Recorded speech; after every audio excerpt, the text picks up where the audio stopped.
At the end of Willow Street stood an old, decrepit mansion. Its windows were dark and the paint peeled from its walls. No one dared to enter. The townsfolk whispered stories of those who went in and never came out. They called it the house that kills.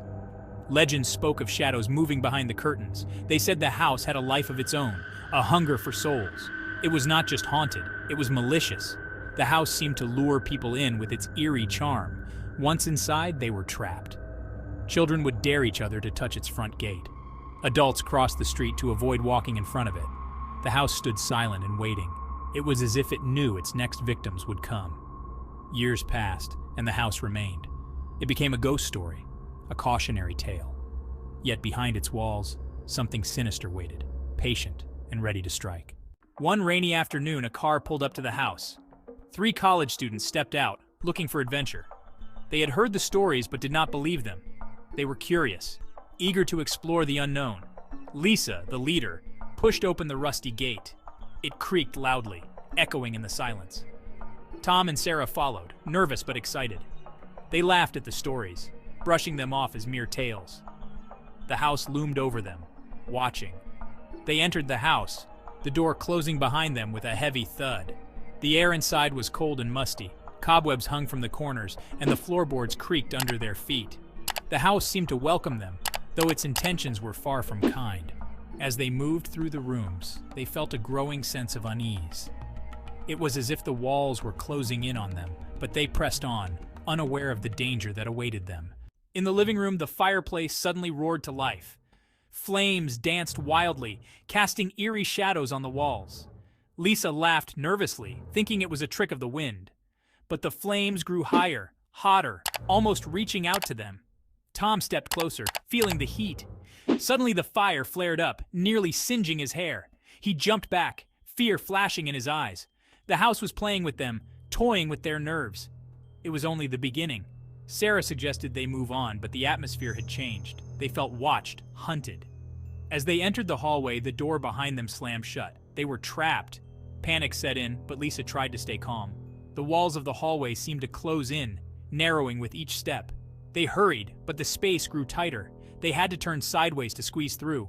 The house was squeezing the life out of them, literally and figuratively. Section 4, deeper into the abyss. They reached a staircase, spiraling down into darkness. With no other choice, they descended. Each step echoed ominously. The air grew colder, the darkness thicker.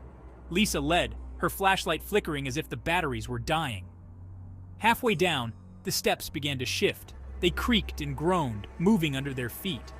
Sarah slipped, grabbing the railing just in time. The stairs were alive, trying to throw them into the abyss below. It was a game of balance and fear. Reaching the bottom, they found themselves in a maze of corridors. The walls were damp, the floor slick. They could hear whispers, distant and haunting. The house was speaking to them, calling them deeper. They had to keep moving. Their flashlights flickered again, then went out.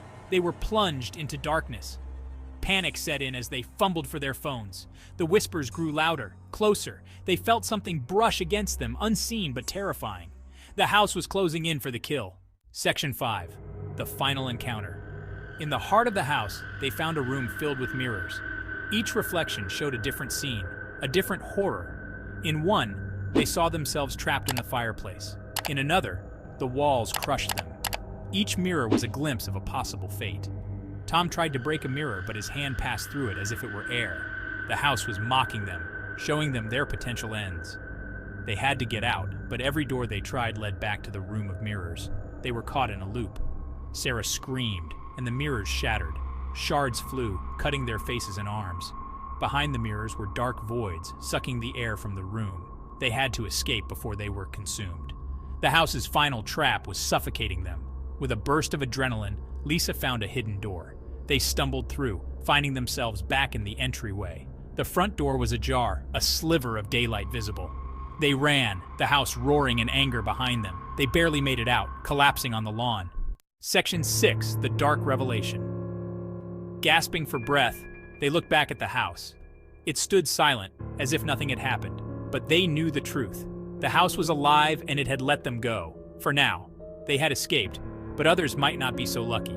They later learned the house was built on cursed land. An old witch had been burned there, her soul trapped in the foundations. She sought revenge on anyone who entered, her spirit turning the house into a weapon. It was her eternal prison and her playground. The house remained, a dark sentinel at the end of Willow Street. The townsfolk continued to tell stories, and the legend grew. The house waited, patient and hungry. It knew more would come, seeking adventure or answers, and it would be ready to kill again. The house was not just a place. It was a predator, ancient and relentless. Its story was never-ending, each chapter written in fear and blood.